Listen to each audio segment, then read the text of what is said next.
Minasan, konnichiwa. Perkenalkan, nama saya Satria.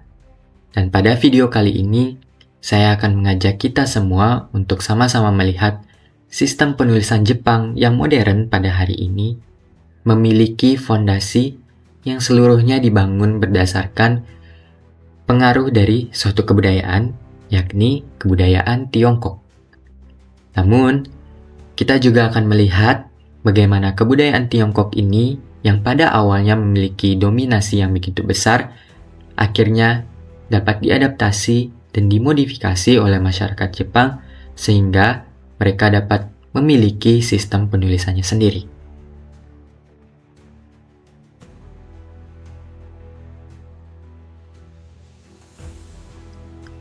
Sampai sebelum abad ke-5 Masehi, masyarakat Jepang belum memiliki sistem penulisannya sendiri. Komunikasi dan pewarisan budaya dilakukan mengandalkan tradisi lisan. Kontak masyarakat Jepang terhadap kanji pertama kali dipercayai dimulai pada abad ke-1, tepatnya di akhir zaman Yayoi, di mana diplomasi relasi antara Jepang dan Cina dimulai. Pada periode inilah ditemukan stempel emas Rajana yang diyakini dibuat di Tiongkok dan dianugerahkan oleh Kaisar Guangwu dari Han kepada seorang pejabat diplomatik yang berkunjung dari Jepang pada tahun 57 Masehi. Dalam stempel itu tertuliskan 5 karakter Tiongkok yang kalau dalam bahasa Jepang dibaca sebagai Kanno wa no nano kokuo. Namun, ditemukannya bukti sejarah ini bukan berarti menunjukkan bahwa masyarakat Jepang sudah menggunakan kanji sejak abad ke-1 Masehi, melainkan mereka baru menggunakan huruf ini sejak periode Kofun dan Asuka.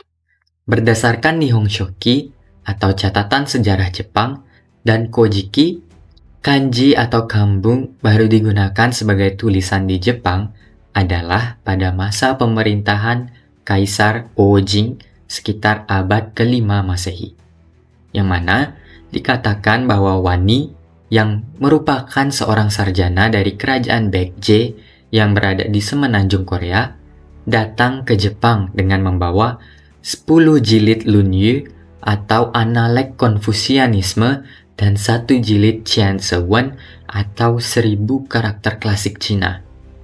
Kemudian dipercayai bahwa Wani inilah yang kemudian diangkat sebagai guru di kekaisaran sehingga kambung pada waktu itu mulai digunakan untuk tujuan administratif dan edukasi di Jepang.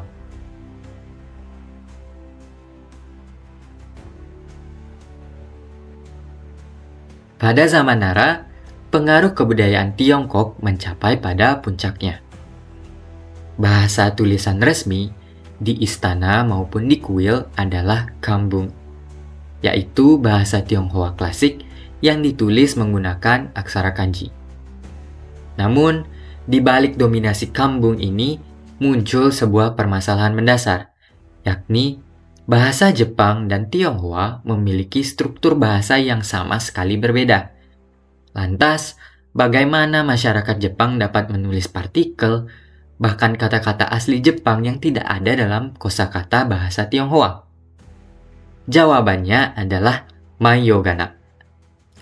Maiyogana adalah sistem penulisan yang sangat revolusioner oleh Jepang, yang mana Maiyogana ini diambil berdasarkan nama dari antologi puisi tertua di Jepang yaitu Maiyoshu yang merupakan kumpulan dari 1000 puisi.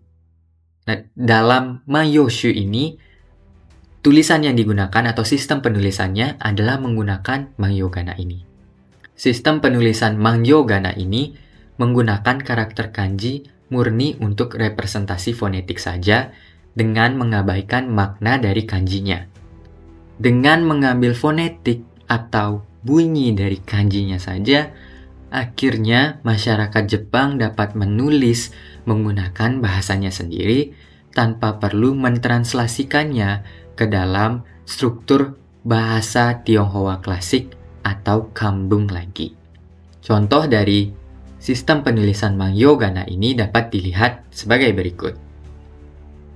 Ini merupakan kata dari arigato yang ditulis menggunakan sistem penulisan Mayogana.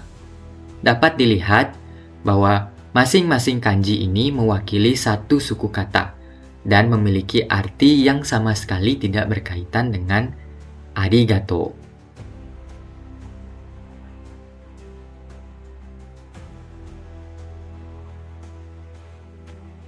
Walaupun sebelumnya Mayogana dirasa sebagai sistem penulisan yang sudah sangat revolusioner, namun ternyata dalam praktiknya Mayogana ini dirasa kurang efektif karena dalam menulis satu suku kata saja dibutuhkan waktu yang banyak karena goresan dari kanjinya begitu banyak.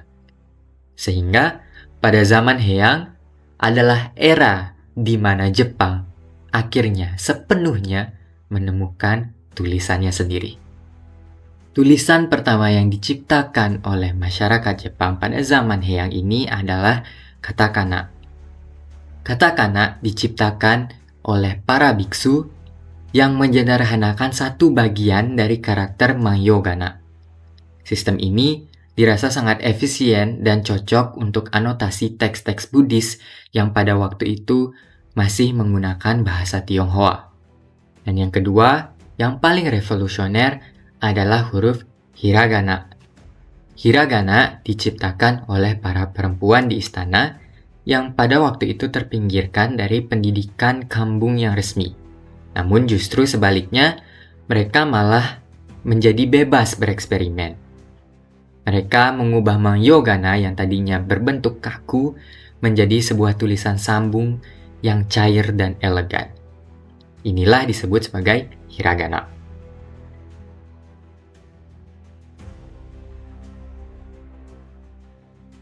Sampailah kita pada akhir dari perjalanan menilik sistem penulisan Jepang yang awalnya dipengaruhi secara dominan oleh pengaruh kebudayaan Tiongkok hingga akhirnya mereka dapat menciptakan sistem penulisannya sendiri. Dan memang, warisan Tiongkok yakni kanji tetap menjadi tulang punggung dari kosakata bahasa Jepang saat ini. Namun, jiwa dari bahasa tulis Jepang saat ini sepenuhnya adalah milik mereka. Inilah sintesis sempurna dari mengambil yang terbaik dari luar, lalu mengubahnya menjadi sesuatu yang otentik dan tak tergantikan. Dewa, minasan, goseichou arigatou gozaimashita. Saya Satria, dan sampai jumpa di video berikutnya. Terima kasih.